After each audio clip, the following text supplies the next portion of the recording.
আমলার মোরব্বা এটা খুবই উপকারী আর শরীরের জন্য অত্যন্ত লাভজনক একটা মোরব্বা, যেটা আপনি সারা বছর স্টোর করে খেলে শরীরে কোনো বড় অসুখ হবে না। আপনি যদি মনে করেন এটা রোজ একটা করে খাবেন, তাহলে কিন্তু আপনাকে মনে হয় না ডাক্তারের কাছে যেতে হবে। 35 বছরের পরে আজ এটাই ফিল হয়, ছোটোবেলা থেকে হোস্টেলে থাকার পরে খাবারের প্রতি অরুচি ছিল, তাই সব কিছু খেতাম না, খুব বেছে বেছে খাবার খেতাম। কিন্তু আজ এই অবস্থায় এসে শরীরের যে যত্ন নিতে হয় সেটা না খেয়াল করলেই নয়, নাহলে হয়তো শরীরও জবাব দেবে। আমলার মোরব্বাটা আমি বিভিন্ন রকম চ্যানেলে, আয়ুর্বেদিক চ্যানেলে দেখেই বানিয়েছি।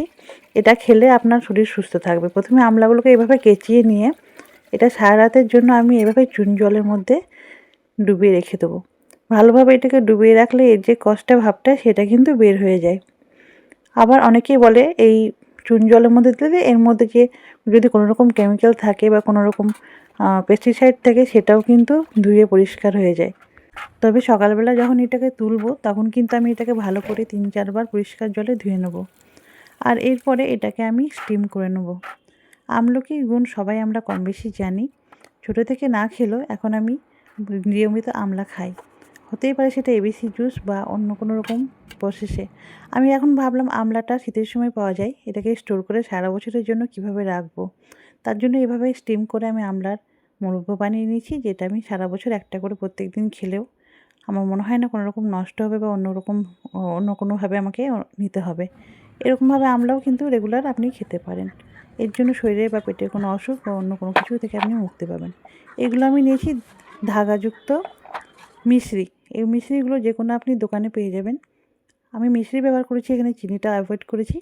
আপনি চাইলে চিনি ব্যবহার করতে পারেন। চিনিটা ব্যবহার করলে এটা একটু সাদা হয়, আর মিশ্রিটা ব্যবহার করলে একটু লালচে লালচে ভাব আসে। তবে এটা দুটোই খেতে সমান। মিষ্টিতে একটু মিষ্টিটা কম হয়, চিনিতে একটু মিষ্টিটা বেশি হয়। আপনি আপনার পছন্দ মতো যে কোনো একটা দিয়েই ব্যবহার করতে পারেন। আর এরপর সমস্ত কিছু মিক্স করে নিয়ে একসঙ্গে এটাকে ঢেকে কুক করতে দেবো। সমস্ত মিষ্টি গলে যাবে। আর এই যে একটু লেবুর রস দিলাম, এর ফলে এটা কিন্তু আবার মিষ্টিটা দানা বাঁধবে না, মানে এটা লিকুইডই ফর্মে থাকবে। আমার মোটামুটি আধা ঘন্টার উপর হয়ে গেছে, আর এইভাবে শুকিয়ে এসছে জলটা। এভাবে করে আমি আরও 15 থেকে 20 মিনিট বা 30 মিনিট জাল করে নেব, যতক্ষণ না পর্যন্ত মিষ্টির যে শিরাটা আছে সেটা একটু ঘন আর একতাপযুক্ত হবে। সেটা কিন্তু আমি একটু জলের মধ্যে দিয়ে চেক করে নেব।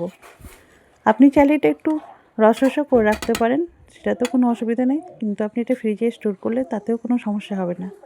রেগুলারভাবে এভাবে কিন্তু বানিয়ে আপনি আমলার আচার রেখে দিলে সারা বছর ভালো থাকে। অনেকে এর মধ্যে একটু এলাচি বা গরম মশলা দেয়, আমি দিইনি। আপনি চাইলে সেটা দিতেই পারেন, অপশনাল।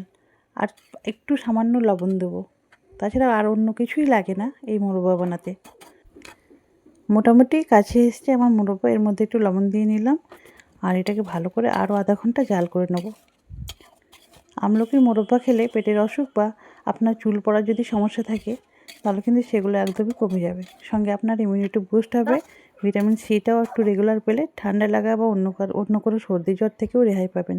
আপনার বাড়িতে যদি বাচ্চা থাকে সেগুলো কিন্তু এদেরকে রোজ একটা করে দিলে তারাও অনেক সুস্থ থাকবে, ভালো থাকবে। এই যে একতার বিশিষ্ট হয়ে এসছে আমার, মোটামুটি রেডি হয়ে গেছে। ছোটো থেকে মা খেতে বললেও আমরা কোনোদিন এগুলো খেতাম না, বুঝতাম না, এখন বুঝি, তাই বাচ্চাদেরকেও জোর করে খাওয়ানোর চেষ্টা করি। আর হোস্টেলে থাকার জন্য খুব একটা সুযোগ হয়ে উঠতো না এসব খাওয়ার, কিন্তু অনেকেই নিয়ে যেত বা হোস্টেল থেকে মারা বাড়ি থেকে মারা হোস্টেলে পাঠিয়ে দিত। সেগুলো হয়তো একটু একটু চেখে খাওয়া হতো, লেবুর আচার, আমলার আচার, আমের আচার, বিভিন্ন রকমের আচার। রেডি হয়ে গেল আমার আচার। এবার এটা একটু ঠান্ডা করে নিয়ে আমি একটা গ্লাস জারকে ভালো করে মুছে নিয়ে ওর মধ্যে স্টোর করে নেব। আপনি চাইলে এটা কিন্তু 2-3টে জারে আলাদা আলাদা করে রাখতে পারেন, সেটাতে খেতেও সুবিধা হয়। আমার কাছে একটা বড় জার ছিল, সেটাতেই আমি এটা স্টোর করে নিয়েছি। দেখতেই পাচ্ছেন, দেখেও কিন্তু অনেক লোভনীয় লাগছে, আর খেতেও কিন্তু সুস্বাদু, এর মধ্যে কোনো কষ্টাভাব থাকে না, আর একদম মিষ্টি স্বাদযুক্ত।